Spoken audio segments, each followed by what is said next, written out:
Momento de reflexão sobre a palavra de Deus. A Bíblia fala que certa feita, uma mulher que foi pega em um ato de adultério, ela é levada até Jesus. Jesus estava ali escrevendo na areia. Quando chega ali aquele povo com aquela mulher, falando o que ela havia feito, que ela havia cometido um pecado muito grave, um pecado de adultério. E segundo o que a palavra diz, na época de Moisés, a lei era pesada, porque ali estava no tempo da lei, em que com ferro fere, com ferro será ferido. E pela lei, pelas leis de Moisés, o castigo que estaria por vir para aquela mulher seria ser apedrejada até a morte. Então, quando Jesus ele olha para aquele povo, diz assim: quem não tiver pecado, que atire a primeira pedra. Ora, Jesus, ele vai para a cruz do Calvário, um tempo depois, e sobre nossa vida entra algo que nós não tínhamos direito, porque é favor imerecido, chamado graça de Deus. A graça de Deus, ela vem sobre nossa vida, banindo aquele peso de morte que havia sobre a nossa vida. Porque quando nós começamos a entender as obras da lei, aquilo que a lei ela traz, nós começamos a entender que a lei trazia para a vida do homem uma condenação, a qual o homem não conseguiria escapar dela. Qual homem conseguiu vencer a lei?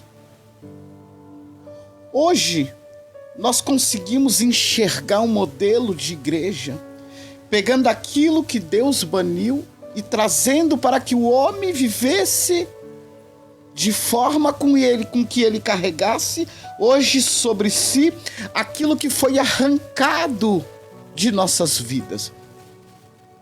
Muitos vão dizer aí, isso é desculpa para pecar. Só que você não está aceitando a graça de Deus sobre a sua vida. Deus ele trouxe sobre a sua vida algo chamado graça, e você não está aceitando a graça que Deus ele trouxe sobre a sua vida. Você está querendo andar pela lei. Deus ele baniu porque ele sabia que você não ia conseguir só com as suas forças, você não ia conseguir vencer a isso. Vamos lá. O que seria hoje, nos dias de hoje, o homem vivendo pela lei? O homem quer viver pela lei, porque o homem, ele jura que é aquilo que ele faz para Deus que vai dar direito a ele a salvação. Mas agora vamos lá. Já que o homem quer viver pela lei, vamos lá. Se você pecar, certamente morrerá. Está preparado? Se você adulterar, você vai morrer. Se você quer viver pela lei. Se você der um passo em falso, esteja preparado. Não tem conversa fiada, não. Porque o homem, ele acha que ele é santo, e é a sua santidade que o dá direito a essa salvação. Quando que nós entendemos que a graça de Deus, ela nos trouxe para a nossa vida aquilo que nós não conseguiríamos vencer por a nossa força. Observe uma coisa. Você começa a jejuar, você começa a entrar num propósito com Deus, você começa a se santificar. Mas por mais que você faça, sempre você tropeça.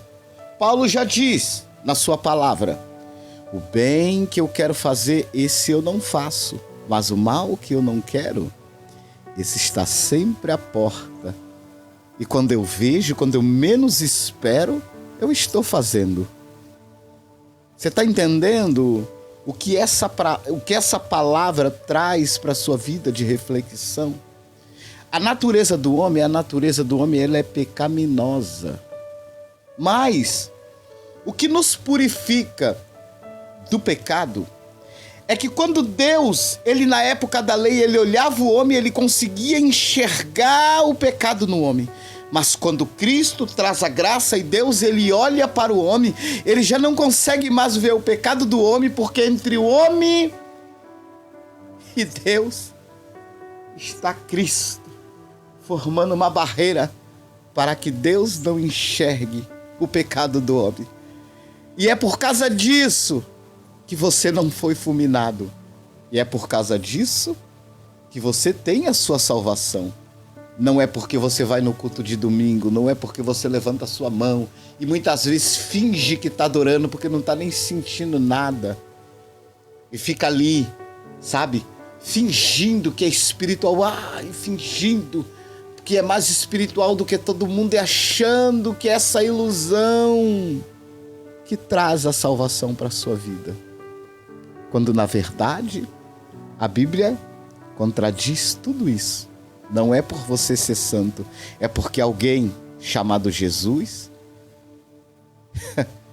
ele entrou entre você e a morte e ficou na frente da morte, para que quando a morte te lançasse o castigo, ele estivesse como escudo, como barreira, para impedir que você fosse atingido. Para hoje, você está aí querendo dizer que é porque você jejua, que é porque você consagra, é porque você paga preço. O homem não aceita que a salvação não é por obras e nem é por aquilo que ele faz. O homem não aceita. O homem, ele quer dizer que é porque ele faz. Eu faço. Leia a Bíblia da maneira correta, que você vai entender que não é por nada do que você faz. Aí você vai entender. E a hora que você entender, você vai dobrar o teu joelho e tu vai falar: Jesus, obrigado por o Senhor me trazer a salvação. Porque o homem é soberbo. O homem, ele acha que ele é melhor do que os outros. O homem, ele fica olhando, ele chega dentro da igreja, ele fica olhando e fica apontando e falando: nossa, aquele irmão não casou, está em adultério. Aquela pessoa não sabe nem o que significado dessa palavra é adultério. Que depois eu vou trazer uma mensagem sobre isso. Porque muita gente acha que em adultério é estar ali dentro da igreja porque você não casou e tal. E você está em adultério, que não sei, sabe? Querendo ser mais santo do que todo mundo. Antigamente, meus irmãos, não existia esse negócio de você ir em cartório e assinar. Casamento em cartório só existe há 190 e poucos anos. E quer dizer que então, essas pessoas que antes de inventar o cartório, que não casaram ali, não botaram o seu nome no papel, estão tudo no inferno. Para refletir o que vocês estão fazendo dentro de vossas denominações. Pegando as pessoas, excluindo a pessoa da mesa da ceia, sem entender o que é a ceia. Nem a ceia o povo está conseguindo entender o significado. Nem isso. Vós estão conseguindo entender o significado do que é a ceia, excluindo as pessoas. Meu Deus. Que Deus venha colocar no teu coração nessa tarde. Que Deus venha fazer com que você reflita a respeito do Deus que você diz estar adorando, levando uma vida de religiosidade, porque o religioso, ele olha, a primeira coisa que ele olha é o defeito das pessoas. Ele nunca vai olhar um ponto positivo, ele vai direto no defeito. Ele vai olhar a pessoa e a primeira coisa que ele faz é desaprovar. Porque no seu entendimento, porque ele busca mais, ele ora, ele está melhor, ele está no topo da vontade de Deus. Reflita.